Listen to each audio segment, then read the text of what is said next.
Hello, my name is Vicki Caspi. I'm an astrophysicist from Canada, and I study neutron stars, which are dense stars that have more than 50% times the mass of the Sun in a radius of only about 10 kilometers. These are very unusual stars that are formed in supernova explosions of very massive stars. Some stars produce black holes, but the stars that produce neutron stars are a little less massive and leave behind an object, the neutron star, that's a close cousin of a black hole, but which has not completely imploded to black holes. So that neutron stars can be observed, unlike black holes.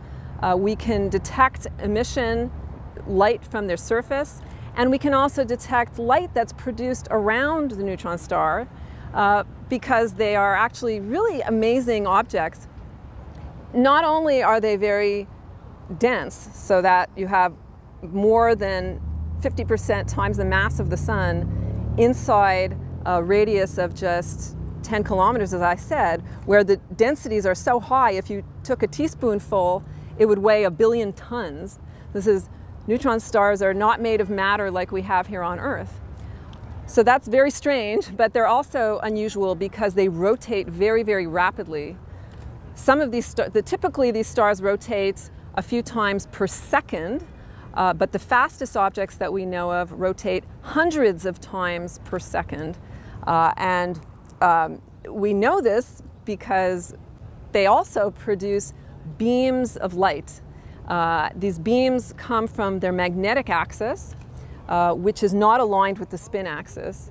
So if you have the star and it's spinning about this axis, so it's going around like this, the magnetic axis is tilted, and from that axis we get beams of light which we observe each time the star rotates like a pulse. So these types of neutron stars that do this are called pulsars, and they're like cosmic lighthouses where we can see their beacons from a very long distance, and we can measure the rotation rates thanks to these pulses of light that we observe using telescopes here on Earth. Typically, these pulsars are observed using radio telescopes, which are very large dishes that are sensitive to the radio portion of the spectrum, that is, light that has wavelengths of 10 to 20 centimeters in that range. So these radio pulsars, we know of many of them in our galaxy, approximately almost 23 or 2,400 of them we've observed in our Milky Way galaxy, and a few in external galaxies as well, although they're harder to detect there, of course. One particularly interesting subpopulation of the pulsars that I do a lot of research on are called magnetars, which are neutron stars that are extremely highly magnetized. The regular pulsars have magnetic fields, which is why we see them as pulsars. But the magnetars have magnetic fields that are the highest that we know of in the universe, many trillion times the magnetic field you'd find on the Sun or here on Earth. So that if you took a magnetar and you put it at the distance of the Moon and you stood on Earth, it would wipe your credit card clean like that. That's how strong the magnetic field is. And these magnetars are particularly interesting because we believe that the magnetic fields are so strong that they make the star unstable, causing sometimes perhaps the crust to crack, which we observe as huge explosions of X-rays and gamma rays. And we know of about 20 of these objects in the sky. 20 magnetars, it's actually 22 magnetars are known in the sky. And they're studied using X-ray and gamma ray telescopes, which are very different from radio telescopes. Radio telescopes are on the ground because radio waves can come through our atmosphere, whereas X-ray telescopes are orbiting satellites because X-rays, thankfully for humanity, cannot get through our atmosphere. And same for gamma ray gamma rays cannot get through our atmosphere. So we need X-ray satellites and gamma ray satellites that orbit the Earth to detect these objects. And in my research group at McGill University in Montreal, Canada, we use a variety of different orbiting X-ray telescopes, like the XMM Newton satellite, or the Chandra X-ray Observatory, or the NASA Swift X-ray telescope, or the NuSTAR telescope, to study magnetars and their huge explosions. One of the very interesting properties of magnetars is that some of these explosions are so giant that they actually can saturate the detectors on all of these satellites. We call these giant flares.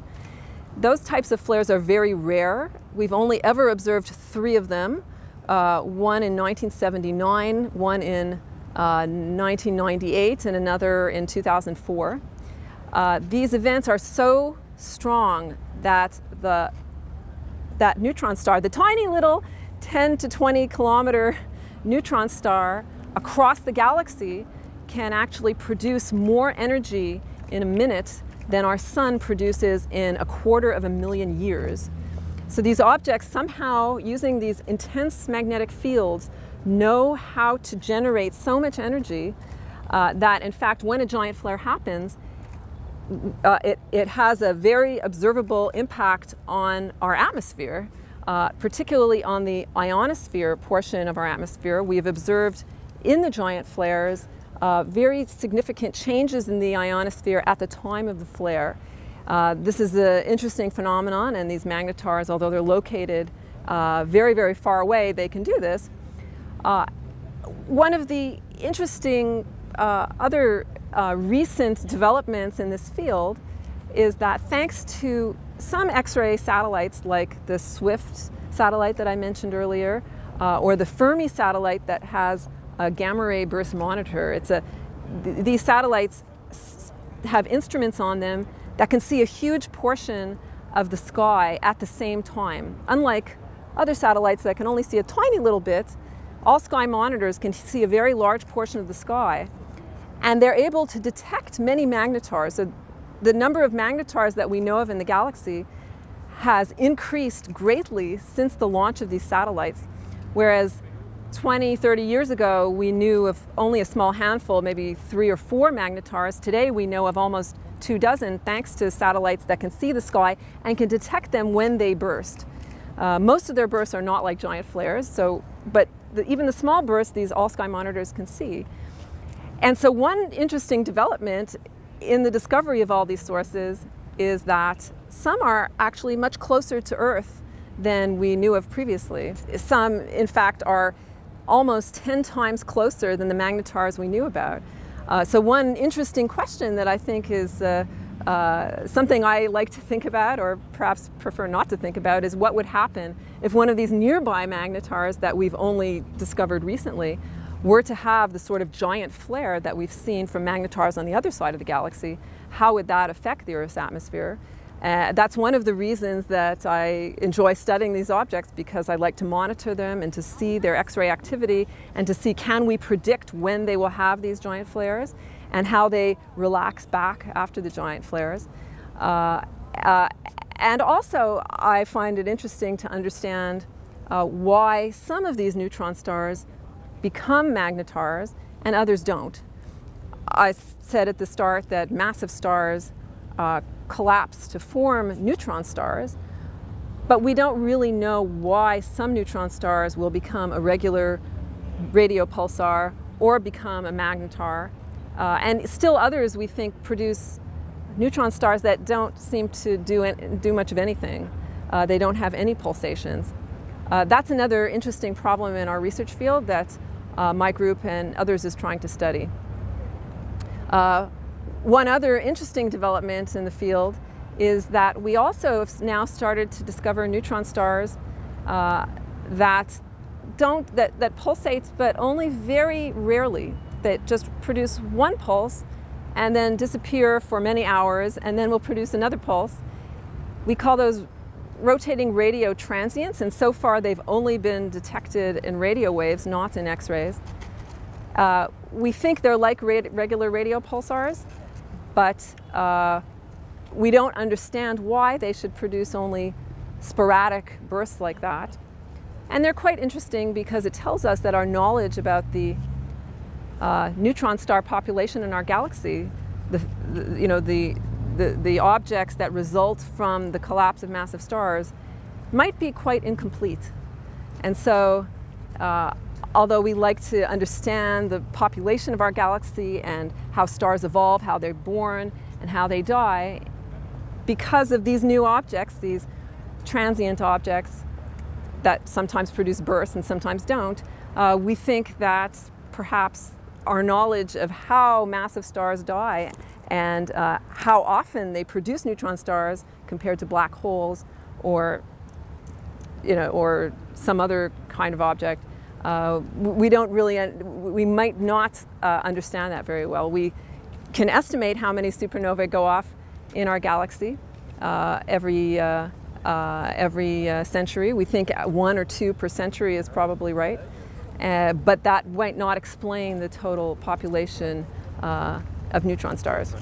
So in summary, neutron stars are particularly exotic and violent and dramatic objects. Some produce these wonderful radio pulsars like cosmic lighthouses, and others produce huge explosions of X-rays and gamma rays.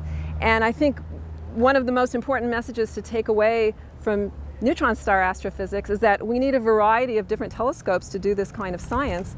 We need both ground-based telescopes, the radio, and in some cases optical, but we also very much need space-based telescopes like X-ray telescopes and gamma ray telescopes because we simply cannot detect those kinds of radiation on Earth. We absolutely need orbiting satellites. And so it's only through having many, many different types of tools that we can accomplish this kind of science.